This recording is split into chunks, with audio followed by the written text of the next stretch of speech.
Graça e paz, seja um abençoado, uma abençoada pelo Senhor neste momento em que vamos continuar estudando o livro do profeta Ezequiel. Nós estamos agora partindo para o capítulo 9 de Ezequiel e estamos estudando assim todos os profetas. Vamos assim observar a aparição do Cristo, do Messias, as profecias anunciando a vinda do Messias, mostrando, revelando como seria o ministério do Messias, qual seria a sua missão, o seu trabalho, o que ele realizaria. Jesus mesmo disse que são as Escrituras que testificam a respeito dele. Ele é o Salvador, ele é o Redentor da humanidade, ele é o escolhido do Pai, ele é um modelo para nós. Nós já observamos que quando aqui mesmo em Ezequiel há uma referência ao profeta como filho do homem, e Jesus mesmo se auto-intitula o filho do homem que virá sobre as nuvens com poder e glória. Ele é também o filho do homem anunciado por Daniel. Então, quando ele se apresenta, se auto-intitula como filho do homem, ele está querendo nos dizer que ele é a revelação de Deus que é necessária para o homem ser salvo. Ele é o caminho, a verdade e a vida. Ninguém vai ao Pai a não ser por ele. Então, quando ele se manifesta, quando ele se apresenta como filho do homem, ele diz que ele tem a palavra de Deus revelada para o homem ser salvo.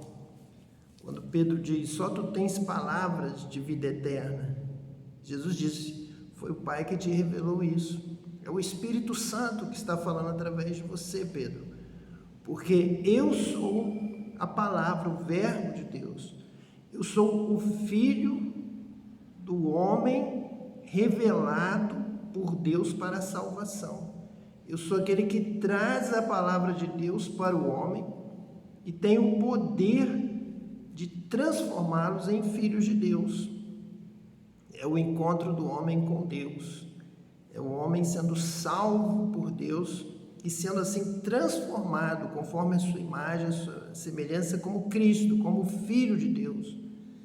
Então, nós temos na palavra profética toda essa revelação de Cristo como Senhor, como Salvador do homem, como Salvador da humanidade, homens e mulheres salvos, redimidos por Cristo.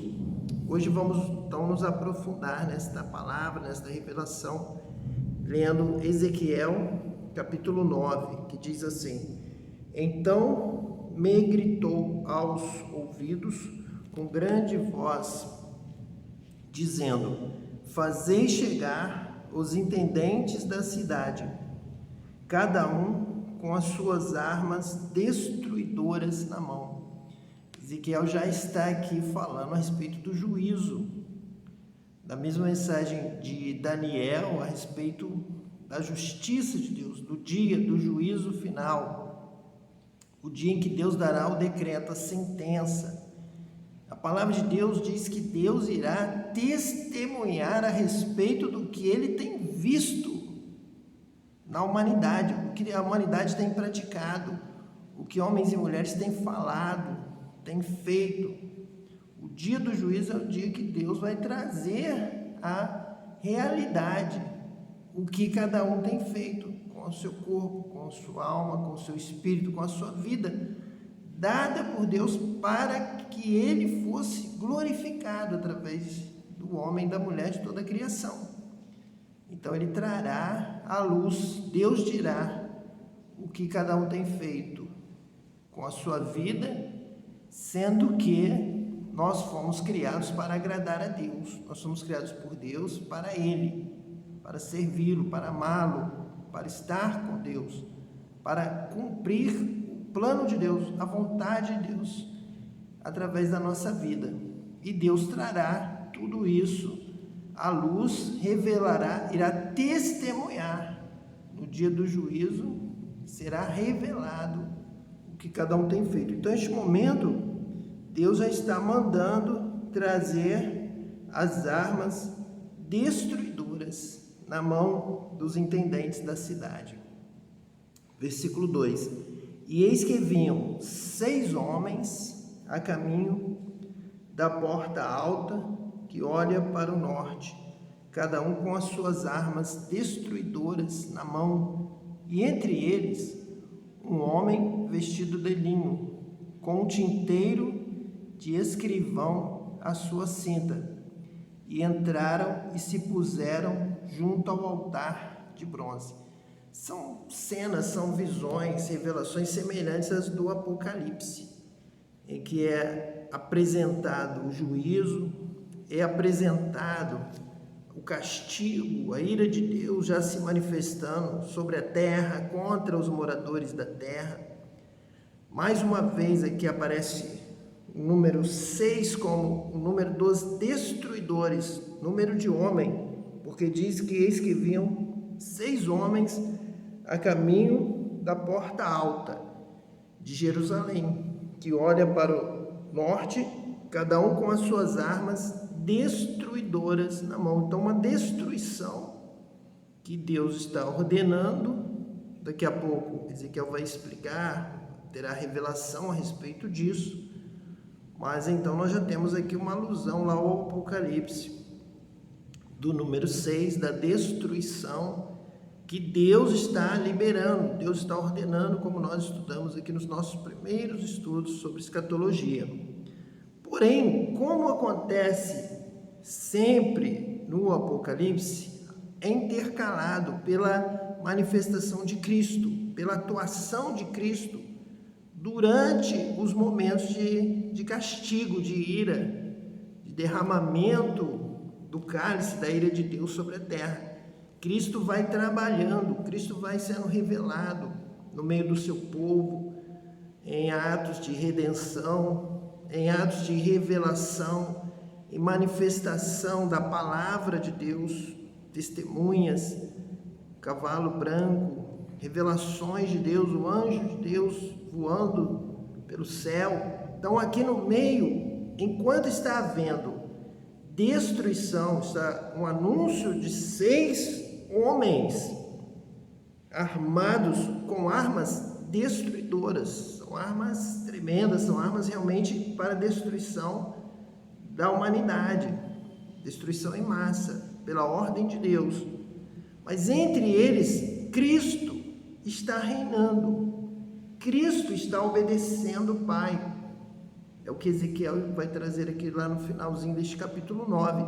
Cristo está atuando, porque já Daniel havia anunciado que o reino seria do Cristo. Deus daria a Cristo o poder, ele reinaria, ele colocaria debaixo dos seus pés todos os seus inimigos, principados, potestades, inimigos do ar, inimigos na terra, inimigos debaixo da terra, inimigos no céu. Onde houvesse alguém contra Cristo, contra o reino de Cristo, contra a vontade de Deus revelada em Cristo, todos os inimigos de Cristo, até a morte, por último, o último adversário a ser derrotado, a morte, Satanás, os seus anjos, o dragão, a serpente, todos os adversários. Então, no meio deste conflito cósmico, dessa batalha espiritual, Cristo está atuando, está separando o seu povo, está trabalhando junto com os seus escolhidos. O Espírito de Deus está agindo, Cristo está entre nós, mesmo na maior pandemia, na maior dificuldade, trevas sobre a terra, confusão.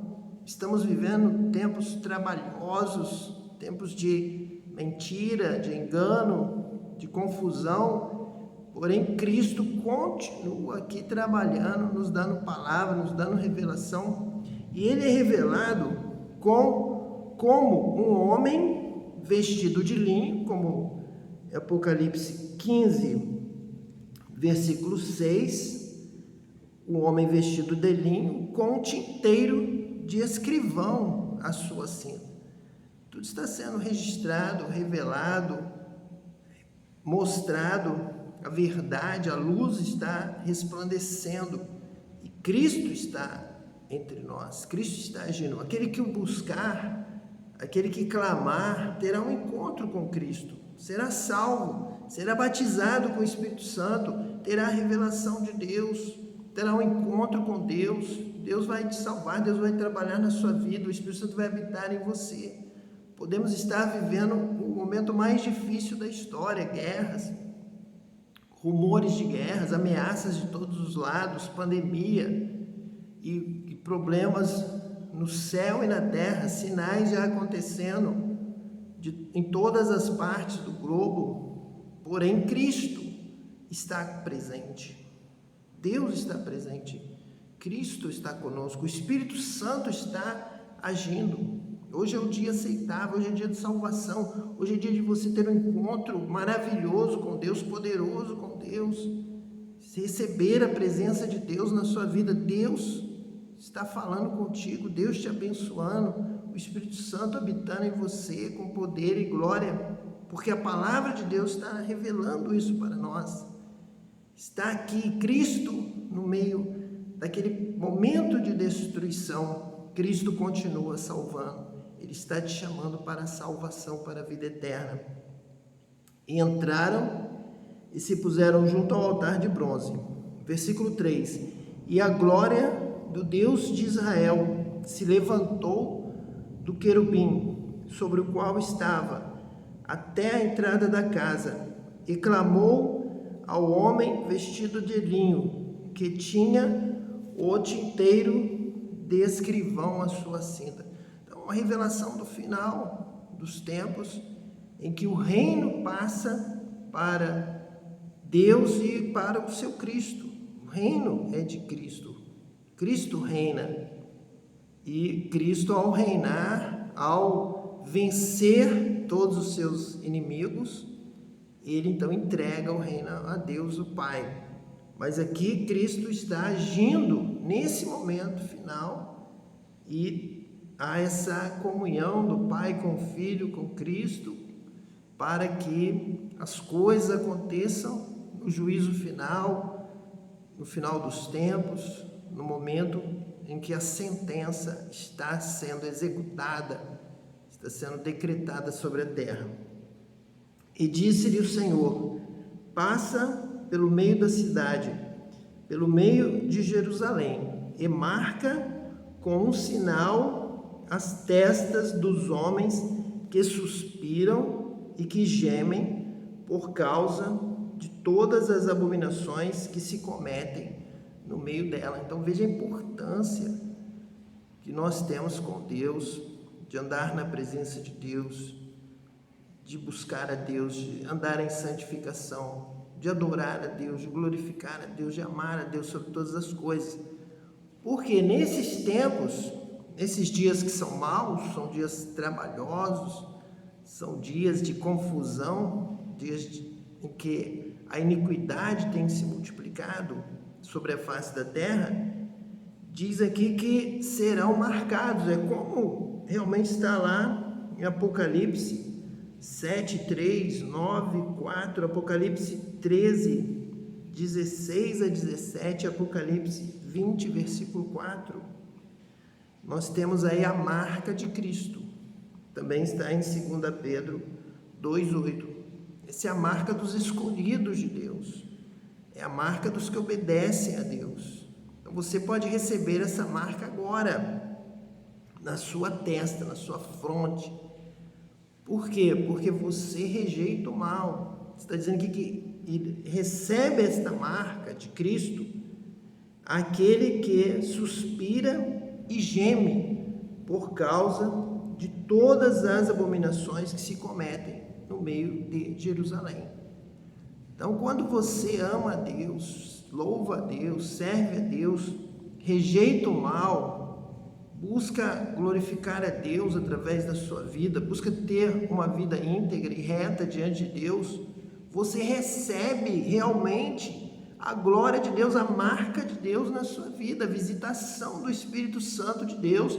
A palavra de Deus diz que Deus derrama o seu Espírito sobre todos aqueles que lhe obedecem, todos aqueles que têm um coração entregue a Deus. Então, quando você vê o mal, vê a violência, o ódio dominando, crescendo, a guerra sobre a terra, mentira, pessoas perseguindo umas às outras, pessoas desejando a morte umas das outras, você rejeita esta forma de viver, você não aceita, você não concorda, você, diz aqui a palavra de Deus, você geme e suspira contra esta maldade, você ora pelas pessoas, você ora por todos, você procura amar, perdoar, você busca que todos sejam salvos, todos tenham encontro com Deus, e Deus te marca. Esta marca também é um sinal do batismo com o Espírito Santo, é um sinal de Deus, é um sinal do selo de Deus na sua vida, é um sinal de que você tem fé em Deus, e essa fé te leva a praticar o bem, as boas obras, a amar o próximo, amar a humanidade, orar pela salvação de toda a humanidade, desejar o bem e não o mal, desejar a vida e não a morte. E Deus então se agrada de você, você agrada a Deus, você se torna um escolhido, uma escolhida de Deus, e diz aqui que marca com sinal as testas dos homens que suspiram e que gemem por causa de todas as abominações que se cometem no meio dela. Você quer louvar a Deus, você quer se alegrar em Deus, nas coisas de Deus, na palavra de Deus, na vontade de Deus, em Deus que é amor, em Deus que é paz, Deus que é vida. É isso que você quer. Então Deus quer você no seu reino. Você é um escolhido, você é uma escolhida de Deus para reinar com Ele no reino da paz, no reino da justiça, no reino da verdade. Busque o reino de Deus e a sua justiça. Busque em primeiro lugar. Busque as coisas de Deus, busque a vontade de Deus, que ela prevaleça nessa terra, e você recebe o dom do Espírito Santo, é marcado por Deus. Ele é o selo do céu na sua vida, é o Espírito Santo que vem do céu, que Jesus derrama, ele vem habitar em você, e você é selado, você já é um cidadão do céu, você já é um herdeiro do céu, e já recebeu o seu penhor, a sua garantia de que realmente você tem um tesouro reservado no céu, e esse tesouro está crescendo à medida que você serve a Deus aqui na terra, glorifica a Deus, adora a Deus, obedece a Deus, busca a glória de Deus, busca levar o conhecimento da verdade, da palavra de Deus para os outros em volta de você, para toda a terra, dentro da sua possibilidade. Então há um galardão para você no céu. Você está acumulando, como diz a palavra de Deus, um tesouro no céu, onde o ladrão não rouba, onde a ferrugem não corrói, onde a traça não consome. Ali está o teu tesouro, ali está o seu coração em Deus. Versículo 5: E aos outros disse, ouvindo eu, passai pela cidade após ele, e feri, não poupe o vosso olho, nem vos compadeçais, matai velhos e jovens, e virgens, e meninos, e mulheres, até exterminá-los, mas a todo homem que tiver o sinal, não vos chegueis, e começai pelo meu santuário. E começaram pelos homens mais velhos que estavam diante da casa. Então vem a justiça de Deus. Quando muitas vezes nós lemos alguns textos no Novo Testamento em que falam, nós aqui já lemos vários, precisamos continuar lendo porque sempre teremos esta referência do dia do juízo. João destaca, mesmo em 1 João, na sua carta, em que o tema é o amor, mas em diversos momentos ele chama atenção para um juízo final, para estarmos preparados, estarmos de pé, para não nos envergonharmos, para termos esta marca no dia do juízo final. Deus conhece os que são seus, Deus conhece pela marca. Você tem uma vida, você tem uma fé, você tem uma obra, você tem uma prática de justiça. Você não tem só a justiça como discurso da boca para fora, mas você tem uma vida, uma prática. Então, em muitos momentos no Novo Testamento, isso será novamente afirmado, ensinado, porque os apóstolos, eles estão escrevendo, eles estão ensinando, eles estão pregando a partir dos textos dos profetas. Eles estão seguindo a Cristo, que os ensinou, falava com eles, relembrava, como ali no caminho de Emaús, como ali perto já da sua ascensão, após a sua morte e ressurreição, ele dizia: honestos e tardios de coração, que não entendeis. Moisés e os profetas e os salmos, eles falavam de mim, eles falavam do juízo, eles falavam de Cristo, da sua revelação, da sua obra, da sua salvação. Então é por isso que lá em 1 Pedro, capítulo 4, nós vemos novamente estas mesmas palavras, este mesmo ensinamento. Lá no versículo 17, Pedro escreve desta forma: porque já é tempo que comece o julgamento pela casa de Deus. E se primeiro começa por nós, qual será o fim daqueles que são desobedientes ao Evangelho de Deus? Pedro está citando Ezequiel, que nós acabamos de ler, Ezequiel capítulo 9, que diz para que aqueles homens com armas destruidoras comecem o juízo, comecem a matança, comecem a punição, comece o castigo, o julgamento pelo santuário. E Pedro diz: porque já é tempo que comece o julgamento pela casa de Deus. E se primeiro começa por nós, qual será o fim daqueles que são desobedientes ao Evangelho de Deus? Então nós temos que ser obedientes, nós temos que ter uma prática, nós temos que rejeitar o mal, as coisas mal feitas, as coisas erradas, as coisas que são contra a palavra de Deus, aquilo que desagrada a Deus. Nós temos que viver para a glória de Deus, nós temos que buscar a santificação, uma vida que agrada a Deus, uma vida que conhece, procura conhecer a palavra de Deus, a vontade de Deus, para praticá-la. Não é para ser ocioso, não é para viver já como se o descanso fosse aqui. Ainda não é a hora, não é este o momento, não é este o lugar. Aqui é lugar de serviço, de trabalho, da obra de Deus, de obedecer a Deus, de anunciar o Evangelho de Deus. Portanto, também os que padecem segundo a vontade de Deus, encomendem-lhe a sua alma como ao fiel Criador, fazendo o bem. Há um juízo que virá sobre a terra contra os que praticam o mal, contra os negligentes, os perversos, os desobedientes. Então, viva na prática do bem. Continue sempre falando a verdade. Busque o Espírito Santo. Busque a Deus enquanto se pode achar. Este é o momento. Não espere a noite chegar. Busque a Deus enquanto é dia.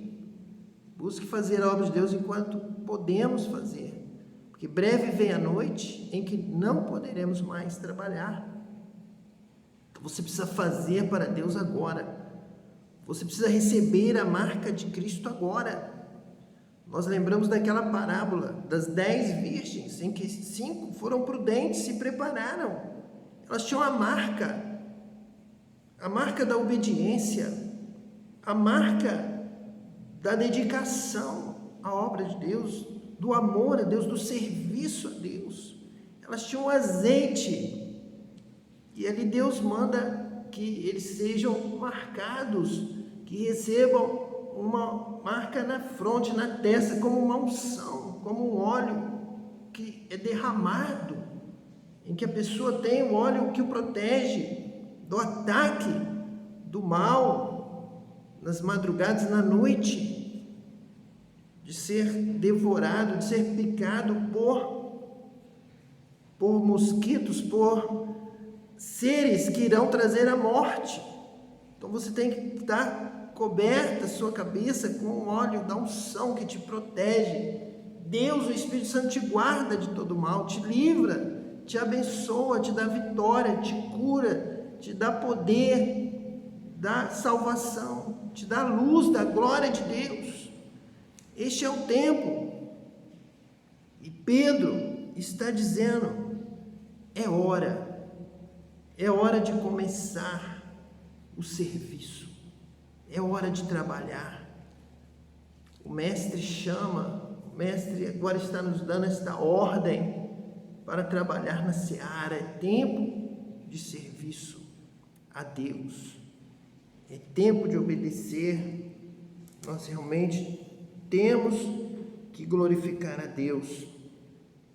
Em 1 Pedro capítulo 4, versículo 1 diz assim: ora, pois, já que Cristo padeceu por nós na carne, armai-vos também vós com este pensamento, que aquele que padeceu na carne já cessou do pecado, para que no tempo que vos resta na carne, não vivais mais segundo as concupiscências dos homens, mas segundo a vontade de Deus. Então é tempo de receber a marca de Cristo, o batismo com o Espírito Santo, a unção de Deus, para vivermos conforme a vontade de Deus, para entendermos a palavra, recebermos e termos o poder do Espírito Santo para praticá-la, para agradar a Deus, realizando a sua vontade.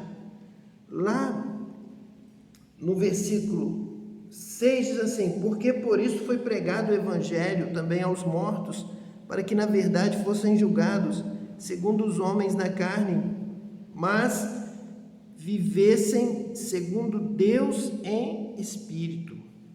E já está próximo o fim de todas as coisas. Portanto, sede sóbrios e vigiai em oração. Mas, sobretudo, tende ardente caridade uns para com os outros, porque a caridade cobrirá a multidão de pecados. Então Pedro está dizendo aqui no capítulo 4, versículo 7, o mesmo que Ezequiel. Quando Deus anuncia a vinda daqueles 6 homens com armas destruidoras na mão, ele está dizendo isso. Ezequiel está dizendo: o fim está próximo. Pedro, a partir da leitura de Daniel, de Ezequiel, dos profetas, como Cristo ensinou a Pedro, a João, a Tiago, a trabalharem a mensagem a partir do Antigo Testamento, de Moisés, dos profetas e dos Salmos, Pedro está repetindo o que ele aprendeu com Cristo, que lhe ensinou a palavra dos profetas. Como Ezequiel, ele está dizendo: já está próximo o fim de todas as coisas, o destruidor já está com a arma na mão. Então, sede sóbrios e vigiai em oração, porque somente aquele que tem a marca do Senhor na sua fronte é que será poupado. Pedro está dizendo: eu já sei que este mundo será destruído, eu sei que este mundo irá de mal a pior, mas aquele que serve a Deus permanecerá para sempre, viverá para sempre. Então, sirvamos a Deus no tempo que nos resta. Se estamos aqui nesta terra, é tempo de serviço, é tempo de obedecer a Deus, é tempo de realizar a obra de Deus. Eu quero ainda neste estudo destacar, dentro desse mesmo contexto, que nós precisamos realmente, neste tempo que nos resta, realizar a obra de Deus. É o tempo do serviço. E nós, então, precisamos aprender a palavra de Deus, saber que quem nos revela toda a verdade da prática, como precisamos viver nestes dias trabalhosos, dias maus, dias de juízo, dias de destruição, mas que em Ezequiel nós já sabemos, Cristo está entre nós. Ele está nos ensinando, Ele está nos mostrando que este também é tempo de vitória, é tempo de conquista, este é tempo de milagres. Nestes dias difíceis, são tempos da manifestação da glória de Deus, da sabedoria de Deus, da salvação de Deus, ainda nesses dias finais. Quem é santo, santifique-se mais ainda. Quem é cheio do Espírito Santo, esteja cada vez mais cheio do Espírito Santo até transbordar para a glória de Deus, porque Deus realizará grandes milagres e proezas neste dia final, nestes tempos, nestes dias que nós estamos vivendo. É tempo de serviço para que realmente seja revelada e manifestada a glória de Deus. E Cristo veio trazer para nós toda esta condição, então, de que esta palavra profética, de que a palavra de Moisés, de que as revelações de Deus se cumpram agora. Este é o tempo de Deus, para que se cumpram os milagres. O céu vai se abrir, a glória de Deus vai descer, e Deus realizará coisas tremendas. Nós veremos, nós cremos, por isso nós veremos a glória de Deus. Então, eu quero aqui trazer ainda neste estudo uma revelação de Deus sobre isto, sobre a obra de Cristo. Como Cristo traz para nós a verdade de Deus, revela ao Pai, nos revela o caminho, a verdade, a vida, o que fazer. Ele nos dá o conhecimento da glória de Deus e nos dá a condição de vivermos uma vida para a glória de Deus. Então Ele nos dá o entendimento, Ele nos dá o Espírito Santo nos faz lembrar da sua palavra, e este Espírito Santo é o dínamo de Deus, é o poder de Deus, para que nós possamos então pregar esta palavra, viver esta palavra, obedecer a Deus, praticar a palavra. Nos dá toda esta sabedoria, esta autoridade, esta condição de realizar a obra de Deus nesses últimos dias. Então vamos ver aqui em Mateus 22, 34 a 40, esta revelação de Deus da obra de Cristo. Vamos ver aqui de que forma Cristo nos dá poder e autoridade para que mesmo nos piores dias, no pior momento da história, se for este que nós estamos vivendo, nós veremos a glória de Deus se manifestando entre nós, se nós obedecermos a Cristo.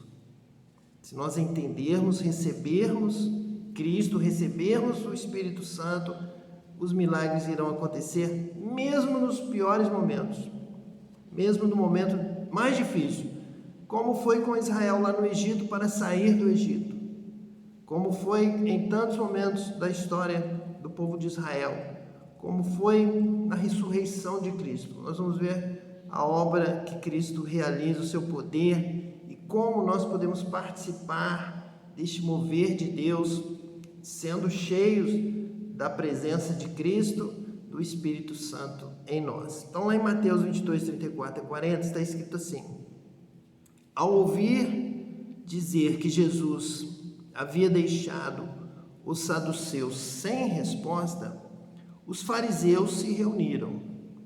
Um deles, perito na lei, o pôs à prova com esta pergunta: Mestre, qual é o maior mandamento da lei? Respondeu Jesus: ame o Senhor, o seu Deus, de todo o seu coração, de toda a sua alma e de todo o seu entendimento. Este é o primeiro e maior mandamento.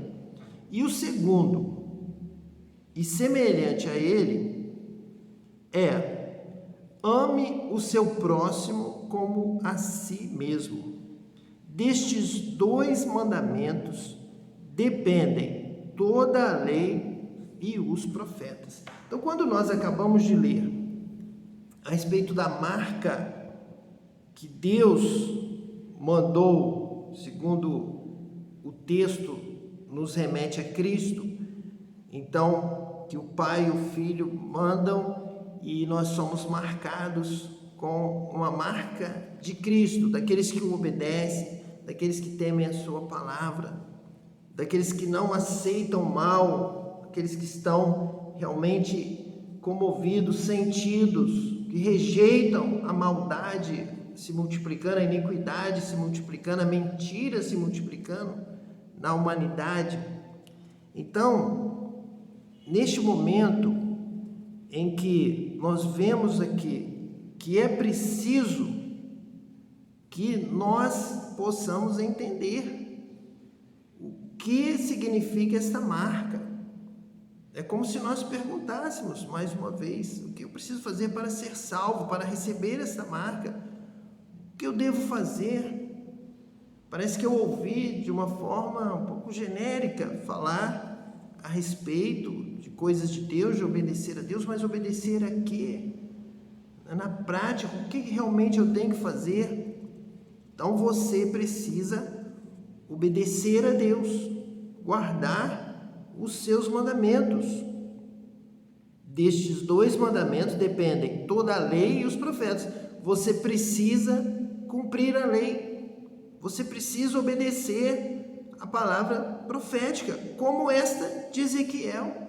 Eu hoje já sei que eu preciso de uma marca de Deus, de uma marca de revelação, uma marca, diz Ezequiel, de separação, de que eu fui escolhido, de que como lá no Egito, o anjo da morte vai passar, os egípcios, os primogênitos vão morrer, mas eu e minha casa serviremos ao Senhor, teremos a marca de Cristo e seremos salvos, seremos livres da morte.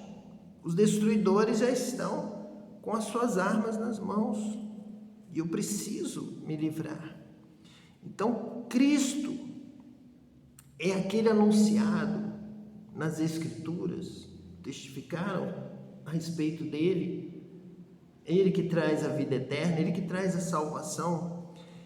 Deram testemunho os profetas de que Cristo revelaria o que nós todos precisamos saber fazer para sermos salvos, para sermos livres da condenação, da sentença de morte. Quem tem a palavra, a sabedoria, a revelação, quem tem a salvação nas mãos é Cristo. Quem traria, segundo os profetas, segundo Moisés, seria o profeta, o Cristo, o Messias, o Salvador de Israel, o escolhido, que ensinaria tudo que nós precisávamos saber para realizar, obedecer, praticar, entender a palavra de Deus, que estava ali já contida nos profetas, em Moisés. Mas como nós vamos entender? Cristo é aquele anunciado, é o escolhido, é o Filho do homem, é o que vai trazer a luz, o Logos, a sabedoria de Deus para a nossa salvação. Então, como Cristo traria esta compreensão se são, por exemplo, 613 mandamentos que nós encontramos na Torá, nos livros de Moisés? Os rabinos contam 613 mandamentos, que no primeiro momento, receber mandamento é uma bênção, é um sinal de que Deus está falando contigo, está falando com o povo, é um sinal de que Deus ama o povo. Deus escolheu o povo para revelar a ele a sua vontade através de mandamentos. Então Deus tem um povo escolhido, um povo santo, zeloso de boas obras. Uma palavra muito forte. É aquele que cuida com toda a atenção, com todo o cuidado. Deus é um Deus zeloso da sua palavra. Deus é um Deus zeloso da justiça, do bem, do juízo, das boas obras. Deus é zeloso da santificação. Deus é um Deus santo. E nós também temos que servir a Deus desta forma. Temos que ser zelosos, cuidadosos, dedicados no serviço, no trabalho, na obra. Então, receber para um judeu, saber que ele recebeu 613 mandamentos, ele está muito feliz. É o povo de Deus, é o povo escolhido para receber, para ouvir Deus falar tantas vezes. Então, pelo menos 613 vezes Deus falou com o povo, dando orientações. Que cuidado, que zelo! Estamos aqui falando de um Deus zeloso. Então, um Deus que dá 613 mandamentos para um homem, para uma nação, é um Deus que quer uma nação santa, quer uma nação de sacerdotes zelosos pelas coisas de Deus.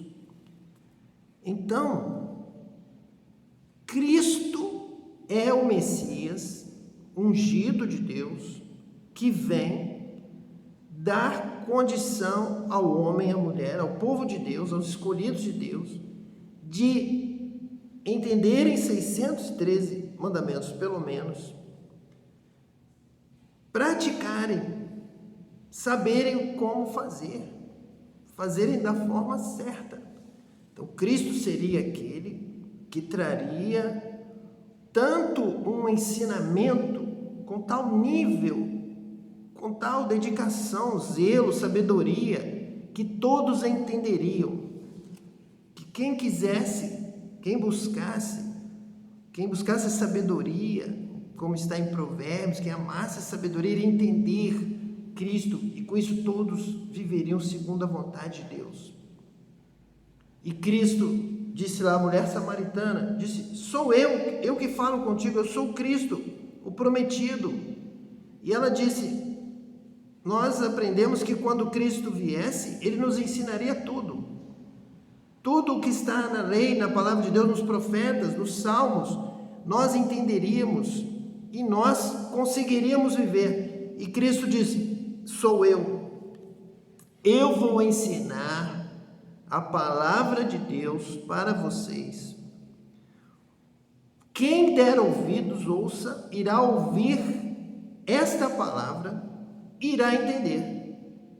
Mesmo que ela tenha pelo menos 603 mandamentos, mas com todo o restante do ensino, os grandes livros do Antigo Testamento, todo o Antigo Testamento, e ainda as minhas próprias palavras e dos meus apóstolos, vocês vão entender tudo. Eu sou Cristo, eu vou salvar vocês das trevas, da ignorância, do pecado, da mentira, da desobediência. Vou salvar vocês da queda. Vou mostrar para vocês o caminho certo, o caminho da vida, o caminho de Deus, o caminho do Pai, um caminho estreito, mas vocês andarão por ele, porque vocês vão entender e vão conseguir praticar. Eu vou mostrar como. Eu sou Cristo, que vou ensinar, e agora vocês vão aprender e vão praticar, todos. Como ele faria isto? Aqui está a resposta. Ele está dizendo: eu sei qual é o maior mandamento, eu sei qual é o segundo maior mandamento, e eu sei como fazer vocês praticarem todos os mandamentos, porque destes 2 mandamentos dependem toda a lei e os profetas. E os judeus esperavam realmente este Cristo, o Messias, o profeta anunciado por Moisés, que ensinaria, que falaria, o povo iria obedecê-lo, iria praticar, iria guardar os mandamentos. E com isso iria agradar a Deus e iria viver eternamente. E o povo seria restaurado, a nação seria uma nação novamente de justos diante de Deus, uma nação de sacerdotes, como diz a palavra de Deus. Então, de que forma? Em primeiro lugar, o primeiro mandamento que eu vou ensinar para vocês é o mandamento do amor. Se vocês amarem a Deus sobre todas as coisas, ame o Senhor, o seu Deus, de todo o seu coração, de toda a sua alma e de todo o seu entendimento. Amar a Deus significa adorar a Deus, exaltar a Deus, também significa servir a Deus, obedecer a Deus. Então ele diz: vocês precisam ouvir a palavra e ter o propósito de guardar, desejar acima de tudo, amar o seu Deus de todo o seu coração, de toda a sua alma, de todo o seu entendimento, é ouvir a palavra de Deus e ter um propósito no coração, acima de tudo, de obedecer a Deus, de alegrar a Deus, de satisfazer a Deus. Em primeiro lugar, ver a alegria de Deus, servir a Deus, buscar a glória de Deus, adorar a Deus, então, em espírito, em verdade, de verdade.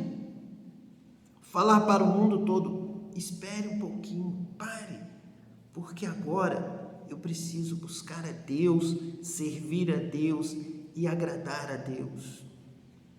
Quando você tiver um coração totalmente dele, totalmente entregue, que recebe a Deus, abre a porta, recebe a Deus, diz: Deus, vem viver no meu coração, a minha vida eu consagro a Ti, eu entrego no altar, a minha vida é Tua, é para o Teu serviço, é para o Teu louvor, a minha vida é para Ti, Senhor.